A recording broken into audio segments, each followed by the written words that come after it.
Hello, কেমন আছো তোমরা সবাই? আশা করি সবাই ভালোই আছো। তো আজকে যেহেতু আমাদের নিরামিষ ছিল, তো রাতের বেলা কি করব ভেবে নিয়ে সয়াবিনটাই বসিয়েছিলাম। তো এবার স্মার্ট থেকে এই সয়াবিনগুলো আনা হয়েছিল, কিন্তু সয়াবিনগুলো খুবই ছোট, ছোট দেখো, একদম গুঁড়ি, গুঁড়ি মনে হচ্ছে কাবলি চানার মতন দেখতে। তো আমি অনেকদিন পরে ভাবলাম মিক্সিতে না বেটে ভাবলাম শিলপাটাতেই বেটে নিই। কারণ শিলপাটাতে অল্প কিছু মসলা হলে বাটতে খুব ভালো হয়।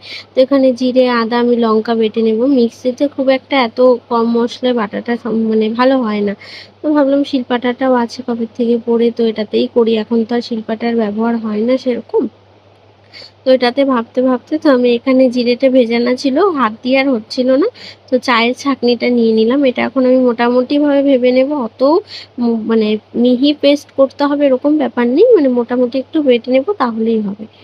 তো শিলপাটার মসলা কিন্তু আবার খেতে খুব ভালোই হয়। আমি এটাই বুঝি না, মিক্সির মসলা সবাই বলে খেতে আলাদা হয়, শিলপাটারটা টেস্টি হয়। কেন যে এরকম হয়, হয়তো হাতের খাটনিটা বেশি হয় জন্য মনে হয় যে শিলপাটারটাই টেস্ট বেশি।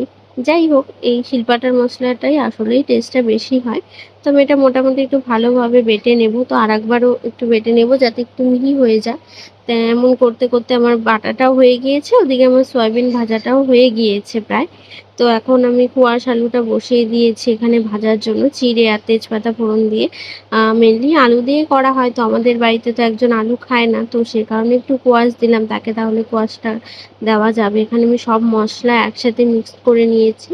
লবণ, হলুদ, সবজি মশলা যা যা ছিল সমস্ত কিছু মিক্সড করে একবারে এটা কষানোর জন্য দিয়ে দেবো, তাতে টেস্টটা খুব ভালো আসে। তো এটা মোটামুটি ভালো মতো নাড়িয়ে নেব।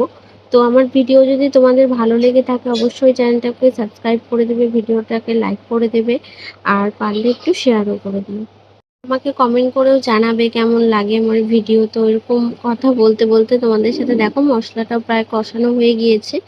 এই মুহূর্তে আমি সয়াবিনগুলো দিয়ে দেবো। সত্যি এত ছোট ছোট সয়াবিন কেমন জানি লাগছিল আমার একটা দেখতে। এগুলো হয়তো আমিষভাবে করলে খেতে বেশি টেস্টি লাগবে আমার যা মনে হলো।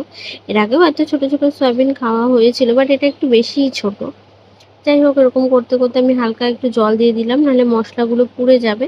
তো এটা কষিয়ে নেব। এটা কিন্তু খেতে মোটামুটি ভালো হয়েছিল, খুব একটা যে ভালো হয়েছিল তা না। এর আগেও স্মার্ট থেকে যখন সয়াবিন আনা হয়েছিল তখন ওগুলো বেশ টেস্টি ছিল, ওগুলো খুব একটা টেস্ট হয়নি খেতে। তো এরকম করতে করতে এটা প্রায় কষানো হয়ে গিয়েছে। এই মুহূর্তে আমি জলটাও দিয়ে দেব, কারণ হচ্ছে বেশি কষালে পরে আবার মশলাগুলো পুড়ে যাবে। তো যতটুকু দরকার ততটুকু কষানোর পরে এখন আমি আন্দাজ মতো জলটাও দিয়ে দেব। তো দেখো প্রায় হয়ে গিয়েছে কষানোটা। মানে রাতের খাবারটা